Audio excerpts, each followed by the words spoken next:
Aujourd'hui, on va parler des 5 erreurs que tous les thérapeutes font lorsqu'ils démarrent leur cabinet. Et si c'est pas tous, c'est une énorme majorité. Peut-être que toi aussi, tu as fait ou tu es en train de faire ces erreurs. Donc du coup, reste bien jusqu'à la fin parce que probablement que tu apprendras quelques petits trucs bien utiles dans cette vidéo. Si tu me connais pas déjà, moi je suis Victoria, je suis chiropracteur et là je suis installée aux Pays-Bas. Et ce que je fais à travers cette chaîne, c'est que j'accompagne les thérapeutes à développer et à faire fonctionner leur cabinet en moins de 6 mois pour des situations où généralement ils stagnent depuis déjà plusieurs années. Alors c'est parti, sans plus attendre, on va parler des 5 erreurs les plus communes que je constate à chaque fois quand j'ai des thérapeutes, notamment pendant les appels de sélection. La première, ça va être de négliger la communication et le marketing. Alors je sais que le marketing, c'est un mot qui fait froncer les sourcils chez beaucoup de personnes, ok? Mais quand je vous dis marketing, il faut remettre les choses un peu dans le contexte. Je suis pas en train de vous parler de faire des grosses promos comme il y a chez Lidl ou chez Carrefour, d'accord?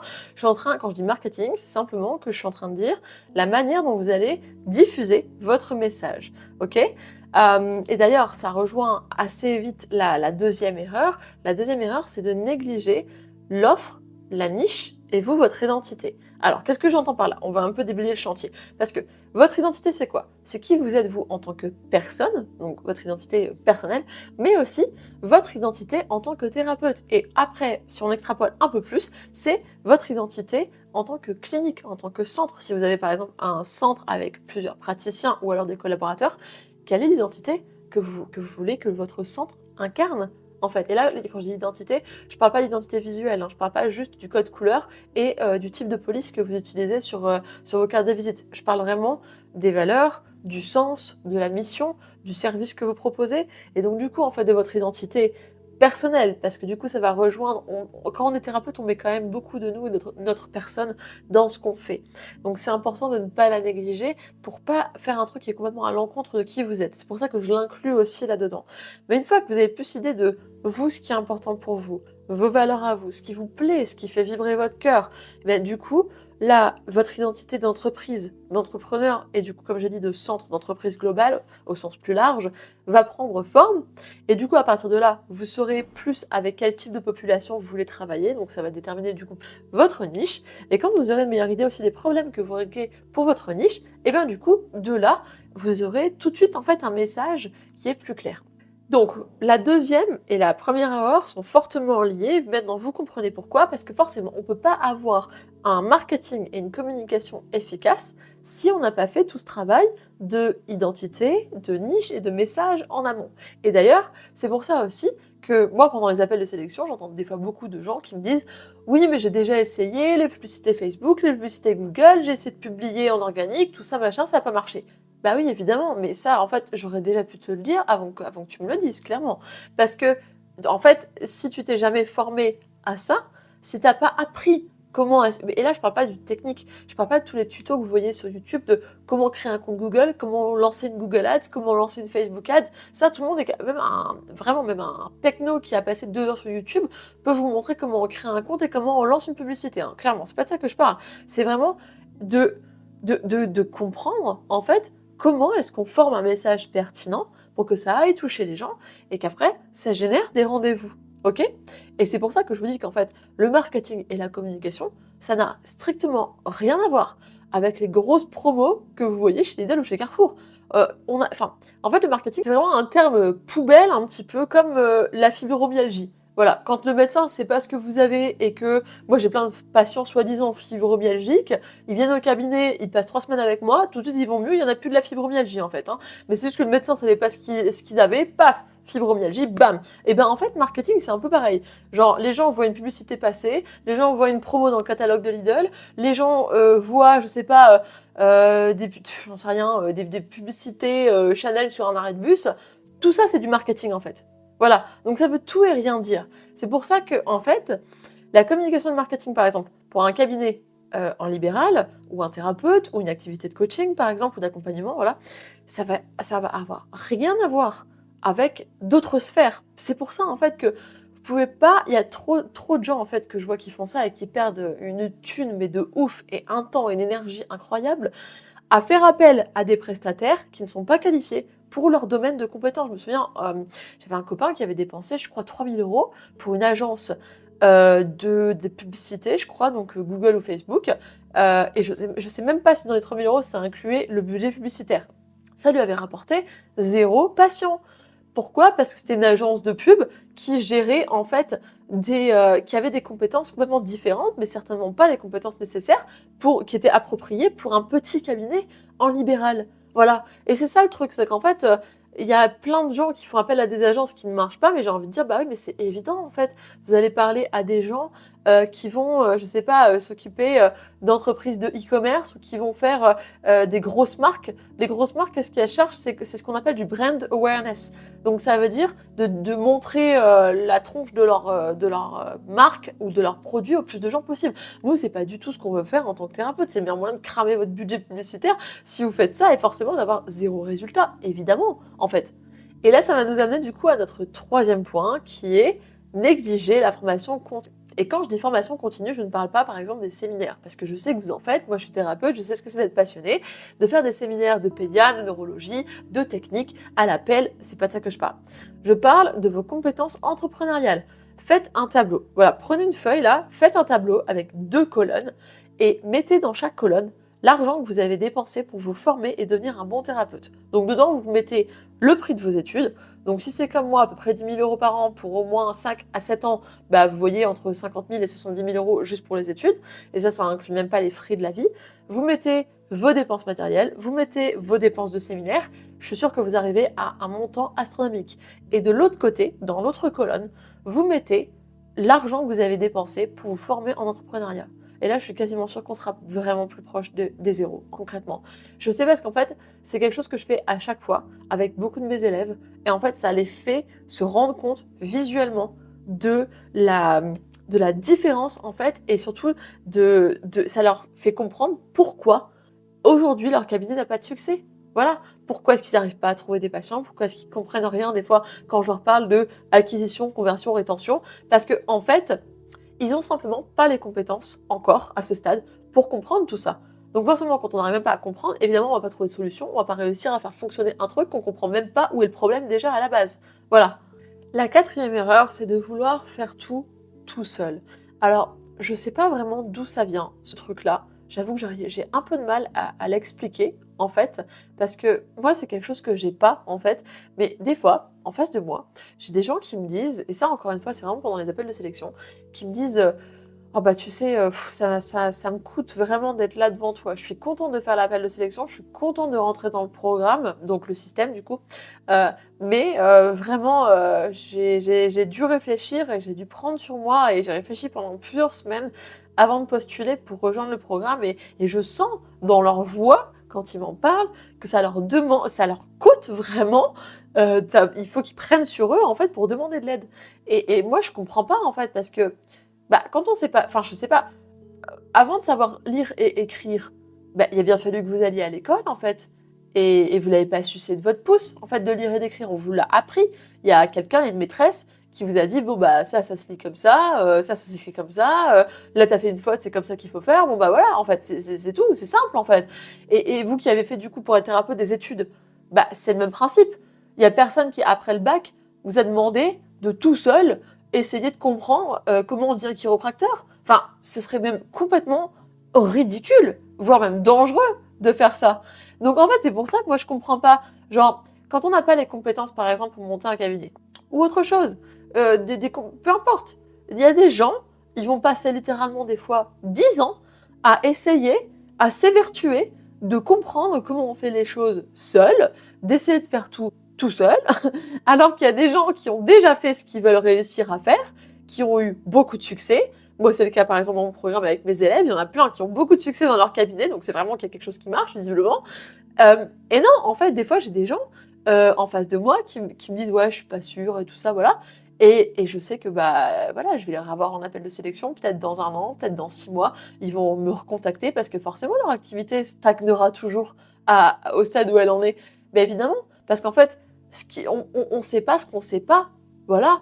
Et je reviens à mon exemple initial. Vous n'avez pas votre diplôme, vous l'avez pas eu dans une pochette surprise. Vous êtes allé à l'école, vous avez été éduqué par des gens qui savaient faire ce que vous vouliez apprendre à faire. Ben, quand on veut être entrepreneur, c'est pareil en fait. Il y a pas du coup d'école, enfin, il y a des, voilà, des business schools, des trucs comme ça, mais là-dedans, clairement, enfin, pour connaître des gens qui sont passés par là, vous apprenez que dalle, quoi. Genre, l'entrepreneuriat, ça s'apprend sur le terrain et ça s'apprend avec des mentors qui sont sur le terrain. Et souvent, le problème des écoles, c'est que vous avez des gens qui sont très bons en théorie, voilà, qui sont bons pour enseigner, mais qui n'ont absolument aucune expérience, en fait, de la réalité. Ou alors qui sont tellement, vous l'avez peut-être aussi d'ailleurs en école d'ostéo, de chiro, vous avez des gens par exemple qui n'exercent plus en cabinet depuis 10 ans et ils ont plus tout idée de ce que c'est la réalité en fait, d'être en cab. Donc du coup, ils vous parlent de trucs qui sont complètement déconnectés de la réalité. Mais du coup, le meilleur moyen, en fait, d'arrêter ça, cette stagnation qui est due au fait, qui, je pense, c'est en partie aussi de l'ego, de vouloir se prouver qu'on veut faire les choses seul, c'est absolument ridicule. Les gens disent que c'est de l'ego et que c'est de la fierté. Moi, je parle surtout d'un processus, un gros processus d'auto-sabotage, clairement. Parce que, en fait, c'est quoi le plus important? C'est que vous y arriviez, ou c'est que vous passiez les 10 prochaines années à vous prouver que vous pouvez faire les choses seul? Voilà. En fait, arriver à la fin de ces 10 prochaines années, qui c'est qui aura l'air le plus con? C'est celui qui a été demandé de l'aide et qui a réussi à atteindre ses objectifs, ou c'est celui qui s'est évertué à vouloir tout faire tout seul, qui est finalement à stagner, peut-être s'est découragé, peut-être a fermé son cabinet ou son activité, finalement qui n'a pas eu les résultats qu'il voulait, par fierté? C'est un peu débile, franchement. Enfin, je sais pas, quand on regarde les choses comme ça, c'est un peu con, non, quand on y pense. Donc, bah voilà, c'est pour ça que c'est vraiment un processus mental d'auto-sabotage que je ne comprends pas, fondamentalement. Je comprends pas pourquoi les gens fonctionnent comme ça dans leur tête. Mais en tout cas, c'est la réalité que je vois, c'est que beaucoup de gens ont cette croyance dans leur tête qu'il faut se prouver qu'on peut faire les choses seul. Bah non, vous allez voir en fait quelqu'un qui l'a fait, la personne va vous dire exactement comment faire, elle va vous corriger le tir si elle est là pour vous accompagner, vous monitorer un petit peu, voilà. Et puis en fait, bah voilà, vous aurez le résultat en l'espace de 6 mois, là où tout seul, ça vous aurait pris peut-être 5 ans ou 10 ans. Et la dernière erreur, qui franchement est aussi super importante, c'est de faire des mauvais investissements. Ça, je vais vous expliquer vraiment dans quoi. Il y a deux types d'investissements que je vois qui sont complètement inutiles.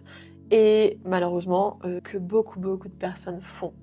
Premièrement, on a ce qui... Alors, on a quelque chose qui, dans la tête de beaucoup de personnes, est appelé un investissement, mais qui réellement n'est pas un investissement, qui est une dépense. Donc, si vous ne savez pas la différence entre un investissement et une dépense, faites des recherches. Mais vraiment, ça, c'est une notion qui est vraiment importante à maîtriser. Une dépense, c'est quelque chose qui ne vous rapporte pas d'argent, basiquement, ou de temps, ou d'énergie qui ne vous rapporte rien, grosso modo. C'est une dépense. Un investissement, c'est quelque chose qui vous rapporte. Donc, soit du temps, soit, par exemple, avoir des employés, c'est un investissement. Ça coûte cher, mais ça vous rapporte, ça vous dégage du temps, et en théorie, c'est censé vous rapporter aussi de l'argent. Voilà. Sinon, c'est qu'il y a un petit truc qui va pas. Et pourquoi est-ce que je clarifie ça, en fait, avant même de démarrer l'explication? C'est parce que souvent, j'entends le truc de « Ah, mais avant d'investir dans un programme pour m'apprendre à faire fonctionner mon cabinet, ce qui est quand même la compétence la plus importante à avoir, j'avais prévu de m'acheter une table à 5 000 euros. » Et là, moi, quand j'entends ça, je me dis « Mais ok, notre tête n'est pas programmée de la même manière. Clairement, les priorités ne sont pas du tout alignées. Genre la table, par exemple, si on est chiro ou ostéopathe, il n'y a pas besoin, on a nos mains en fait. Quand on a nos mains et qu'on a notre tête, on peut travailler, on peut aider les gens. Avec ça, c'est pareil. Si vous êtes psy, coach ou quoi, vous n'avez même pas besoin de matériel. Vous avez juste votre tête et vos paroles et votre présence. Ça suffit pour aider quelqu'un. Moi, ma psy, on fait des séances en ligne comme ça de MDR avec le téléphone. Ça fonctionne très bien. On a des résultats incroyables et zéro matériel. Zéro matériel technique, zéro abonnement de quoi que ce soit. Elle est même pas sur Doctolib, je crois. Enfin, vraiment rien. Et pourtant, ça marche. On a des résultats. Donc clairement, ce truc de vouloir du matériel cher et de se dire que c'est une priorité. Par exemple, je parlais à une de mes copines, Kiro aussi, qui, elle, avait une autre copine qui est dans le sud de la France, qui se disait « Oh, je vais commander une table, voilà, pareil, une table à 2000 ou 3000 euros, bref, un truc vraiment, voilà. » Et sachant que cette fille ne se sent même pas de salaire. Elle vit chez ses parents, elle rentre à peine dans ses frais professionnels, donc quand les gens disent qu'ils rentrent dans leurs frais, c'est qu'il y a des mois où ils sont dans le négatif, clairement. Et du coup, forcément, c'est ses parents qui l'entretiennent. Et ça depuis le diplôme. Donc ça fait 4 ans qu'elle est sortie de l'école quand même. Ça commence un petit peu à tarder pour se faire entretenir par ses parents, je trouve. Mais toujours est-il que du coup, elle s'est dit, ok, pour faire marcher mon cabinet, je vais m'acheter une table. M'acheter cette table parce qu'elle est vraiment trop bien et j'espère que ça va faire venir les clients. Là, je dis, mais attends, au lieu de dépenser 3000 euros, cette stratégie-là, dans ce cas-là, qu'elle aille à l'église, prier la Vierge. Parce que c'est pareil, en fait. C'est genre se dire, C'est comme si vous faites une sorte de marchandage avec Dieu, en fait. C'est genre, oh pitié Dieu, si j'achète cette table-là à 3000 euros, faites que j'ai plus de clients. Non, enfin, c'est vraiment, allez voir une voyante, allez voir un médium, allez prier la Vierge, ce sera pareil et vous aurez économisé 3000 euros. Parce que clairement, c'est le même effet que ça aura. Concrètement, c'est pas la table, c'est pas votre matériel qui va vous rapporter des clients ou des patients. C'est votre message, c'est qui vous êtes, c'est toute l'analyse en fait que vous faites de fond et surtout le problème que vous aidez les gens à résoudre. C'est ça le plus important finalement. Donc s'ils ont mal au dos, faut résoudre le mal au dos, grosso modo. Et ça, il faut savoir le marketer, il faut savoir le communiquer. Donc ça, grosse erreur de déjà se dire que le matériel est systématiquement un investissement. Très souvent, le matériel est une dépense, c'est pas un investissement. Et surtout se dire que le matériel est plus important que d'apprendre des vraies compétences entrepreneuriales qui feront marcher une activité. Et du coup, l'autre partie de ça, c'est pas ton matériel, c'est les gens, et ça c'est systématiquement la même chose, qui investissent. On voit qu'il y a une intention de faire marcher leur câble, leur activité, mais seulement le problème c'est que les choix sont à côté de la plaque. Par exemple, j'entends souvent des gens me dire qu'ils ont payé pour donner une fourchette, entre 2000 et 4000 euros pour la création d'un site internet. Et ça, je me dis, mais c'est pas possible. Franchement, moi, dans la formation, le système, votre site internet, il est déjà fait. Je vous ai fait ce qui s'appelle un template, ça veut dire un modèle que vous avez simplement à glisser sur WordPress. C'est un modèle qui est adapté pour un site de thérapeute. Parce qu'un site de thérapeute, ce ne sera pas un site vitrine, ce ne sera pas le site de Carrefour ou Lidl, ce ne sera pas le site de quelqu'un qui vend des trucs en ligne. C'est une structure spécifique à avoir, avec des appels à l'action spécifiques, des paragraphes organisés d'une manière aussi spécifique qui va parler à votre patient et qui va générer des rendez-vous. Tout ça dans le programme, c'est déjà fait. Et cette partie du site internet dont je suis en train de vous parler, ça ne représente par exemple que 5% en fait de tout ce qu'il y a dans le système. Dedans, il y a aussi, je vous enseigne mes procédures de cabinet, je vous enseigne la manière de communiquer, que ce soit en organique sur les réseaux sociaux, en présentiel, organiser des bilans gratuits, mais aussi de faire des publicités, donc Google, Facebook par exemple, voilà. Et en fait, le problème, c'est que c'est ça en fait. Je pense que vraiment le fond du problème, là-dedans, les gens qui dépensent 4000 euros pour un site internet, c'est que déjà souvent ils perdent de l'argent parce que les sites ne fonctionnent pas, c'est-à-dire ça leur rapporte pas de patients en fait concrètement, mais aussi, vraiment si on prend une vue méta, d'ensemble, en fait le problème c'est que ils n'arrivent pas à voir le puzzle en entier. Ils voient juste une pièce. Ils voient la pièce site internet et ils se disent ah, je vais dépenser de l'argent là-dedans, je vais faire appel à un prestataire, comme ça je vais fixer cette pièce-là. Ok? Et il y en a certains par exemple qui prennent des coachs sur Instagram en se disant ah, je vais faire ça, ça va fonctionner. Et en fait ils voient une autre pièce du puzzle, ces gens-là. Puis il y en a d'autres qui vont faire appel, je me souviens, il y en a un qui m'avait dit j'ai dépensé 2000 euros pour une formation qui m'apprend à prospecter. Ça aussi, c'est une pièce du puzzle. Et en fait, c'est ça le truc, c'est que si vous vous évertuez comme ça à dépenser de l'argent, en fait, dans plein de pièces déconnectées les unes des autres, à faire appel à des gens aussi qui ne sont pas thérapeutes et du coup qui n'ont aucune idée de comment assembler ces pièces-là pour que ça fasse du sens dans le cadre de vous, votre activité, eh ben, il y a de grandes chances que ça ne marche pas. Et en fait, ça, c'est la deuxième erreur. C'est de faire des investissements, mais un peu à l'aveugle et sans avoir une vue d'ensemble, une vue méta, en fait. Quand vous avez une vue méta et que vous voyez tout le puzzle, vous voyez exactement quelle pièce il faut emboîter avec laquelle et comment les choses fonctionnent ensemble pour créer, en fait, un système ultra solide et ultra résilient avec toutes les parties qui fonctionnent en harmonie et en cohérence les unes avec les autres. Vous voyez, et ça, c'est pas possible en fait si vous faites appel à 1 million de prestataires qui n'ont rien à voir les uns avec les autres, qui ne sont pas thérapeutes, qui n'ont aucune idée. Enfin, forcément, ça va donner des résultats éclatés, comme les actions en fait que vous avez faites qui sont éclatées dans tous les sens. Si vous voulez en savoir plus sur comment monter votre cabinet rapidement, j'ai retracé le process que j'ai utilisé pour moi passer de 0 à 50 patients par semaine dans les 5 premiers mois après l'ouverture de mon cabinet.